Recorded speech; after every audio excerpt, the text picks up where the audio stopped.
Memang sesuai rencana agar proyek ini lancar, sengaja Roy menjadikan Dharma menjadi bagian dalam proyek ini.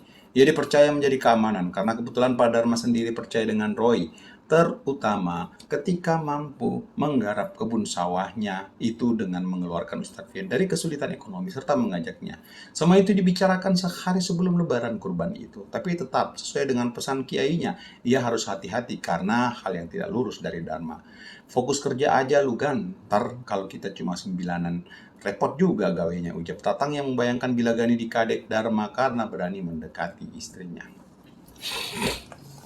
Tenang, gue juga masih pengen panjang umur, balas Gani yang dijawab tertawaan lepas seluruh pegawai kru itu. Obrolan terasa sangat hangat di waktu sore menuju malam itu. Sampai tak terasa 3 jam lamanya mereka mengobrol. Sampai akhirnya masing-masing pergi ke tempat tidur mereka untuk beristirahat. Sampai di dalam double cabin, Royan tiduran membayangkan ucapan kiainya itu mengenai siapa yang menyerangnya. Namun sebetulnya ia mengingat Laila, ia mengingat bertemu dengannya dan mengobrol sebentar dengannya sebentar sesaat sebelum dihampiri Kiai Basri setelah maghrib itu. Sebelum Kiai Basri menyuruh Roy agar kru yang bekerja ini menginap di balainya itu.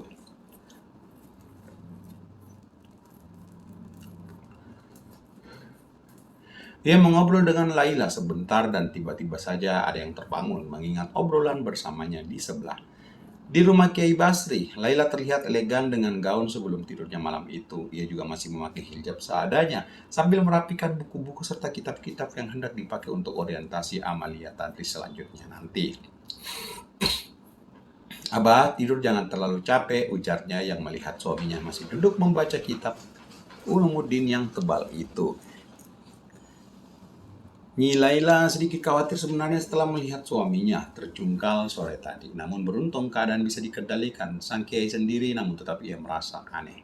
Nyi Laila sudah dari sore tadi sudah menduga sekitar 1-2 orang tentang siapa sebenarnya yang menyerang sang suami. Tapi lagi-lagi ajaran agamanya melarang untuk berburuk sangka kepada siapapun. Ia hanya simpan daftar orang yang dicurigai itu untuk berjaga-jaga. Namun, ia ingat obrolannya bersama Royhan 2 jam yang lalu setelah maghrib tadi sebelum suaminya menghampiri dan menyuruh Royhan agar membawanya. Obrolan yang nampaknya kurang pantas sebetulnya bila dilakukan oleh seorang istri kiai, namun justru obrolan bersama Royhan tadi sedikit menenangkan hatinya. 2 jam yang lalu, ba'da maghrib, sebelum Royhan pergi ke lokasi guest house.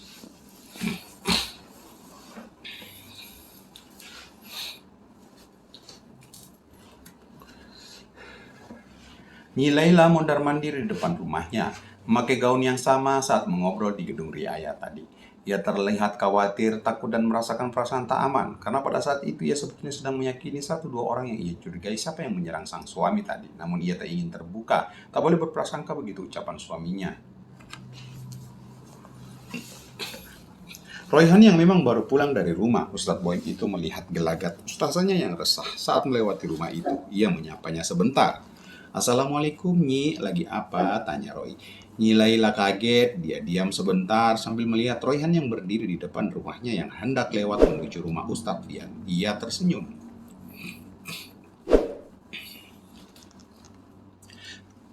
Waalaikumsalam Roy, nggak apa-apa, Ustazah lagi sedikit senewan. Ujarnya yang kemudian duduk di sofa. Kenapa Ustazah? Ia naik menuju pipir rumah dan duduk di tepian tembok yang memanjang itu melihat Ustazahnya yang masih terlihat sangat cantik. Ustazah sudah tahu siapa pelakunya, ujar Roy yang menembak. Nyilaila menggeleng-gelengkan kepalanya sambil bilang terbata-bata. Belum yakin Roy, tapi ada yang Ustazah curiga, namun gak boleh kita berprasangka buruk kan? Roy mengambil nafas dalam-dalam. Ia mengerti apa yang dialami Nyilaila ini. Kemudian ia lepaskan nafasnya itu sambil bilang, iya sejujurnya aku juga kurang mengerti, masih bingung sama ucapan Abah Haji tadi Nyai. Tapi aku yakin kalau Abah Haji juga sudah tahu siapa, tapi dengan alasan tertentu ia menutupinya. Terdapat jeda yang sedikit panjang sebelum akhirnya Nyi Laila bersuara, darah memang lebih kental dari air. Royhan kaget. Istilah itu nampaknya tak asing di kuping Roy. Ya, istilah darah lebih kental dari air itu biasanya berhubungan dengan keluarga. Hubungan darah akan tetap kuat walau sangat jauh terpisah. Apa itu keluarga? Apa ada masalah tentang keluarga? Laila memang sedikit keceplosan mengucapkan itu. Ia berharap Royhan tidak menangkap maksudnya, namun sudah terlambat.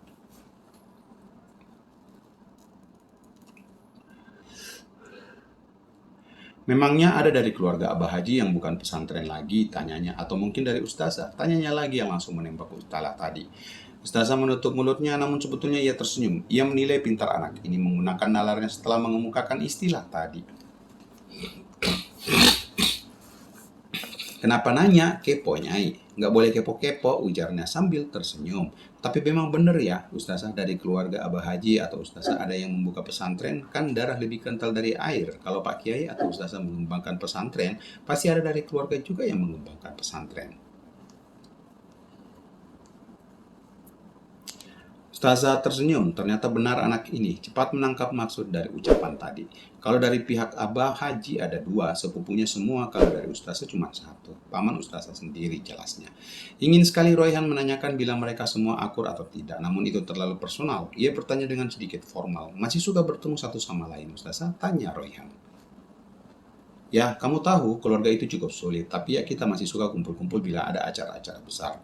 Sudah bisa menebak bahwa memang ada yang ditutupi di antara keluarga mereka. Namun Royhan tak ingin bertanya lebih dalam sebagaimana wartawan bertanya. Dia yakin suatu saat ia pasti tahu dengan sendirinya permasalahan ini. Karena niat membangun guest house itu, otomatis cepat atau lambat ia akan memasuki keluarga inti sang mudir. Ya udah Ustazah, nggak mesti khawatir kalau ada yang macam-macam nih yang turun, sambil menepuk dada tegasnya. Ustazah tersenyum tanpa alasan yang tidak bisa dijelaskan. Ustazah merasa sedikit aman ketika Roy mengkonvernya seperti itu. Mengingat bagaimana bentuk dadanya itu ketika di sungai tadi. Diam-diam berkata, karena merasa dilindungi. Percaya, ujarnya Laila sambil memegang ujung jilbab lebarnya dan kemudian sedikit grogi dengan mengepalkan kedua tangannya. Keluarga emang sulit, tapi tak ada masalah apa-apa kok. Nanti juga kamu kenal keluarga inti di sini satu persatu. Ujarnya menutupi kembali agar tak menjadi bahan pembicaraan pesantren. Tapi ia percaya Roy bisa menyimpan rahasia. Saya begini, Ustazah, ucapnya sambil memperagakan menutup di depan mulutnya tanda ia akan merahasiakan pembicaraan ini. Nyilaila tersenyum, ia mulai nyaman bersama Royhan. Cukup lama jeda antara murid dan istri Kiai itu sampai Royhan bertanya, "Oh iya, satu lagi Ustazah," ujar Royhan yang mengganti duduknya dengan menurunkan satu kakinya ke bawah di atas tepian tembok itu. "Kenapa?" tanya Nyilaila, masih menyangka bila Royhan ingin bertanya lebih dalam tentang keluarganya. "Tadi Abah Kiai bilang kalau saya punya bakat yang kalau dilatih bisa memiliki yang tidak dimiliki oleh lain. Apa ya?" Wanita itu tersenyum. Ia juga sebetulnya masih belum mengerti mengapa pemuda ini bisa memiliki sifat seperti ini tak bisa dibaca suaminya.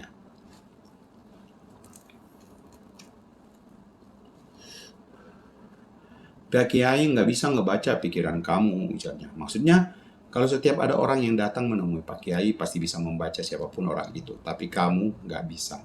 Ucapnya sambil tersenyum.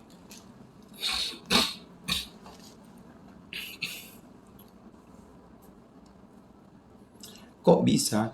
Nyilaila mengangkat kedua bahunya ke atas. Kamu yang cerita, kok bisa sakti begitu? Giliran Royhan tersenyum. Mungkin tergantung amal dan perbuatan juga, Nyi. Dan sebelum kita akhiri, bantu subscribe teman-teman channel ini agar saya selalu semangat untuk mengupload cerita-cerita lain selanjutnya. Yang sudah melakukannya, saya ucapkan terima kasih serta saya doakan semoga teman-teman sehat selalu dan diberi rezeki yang berlimpah. Amin.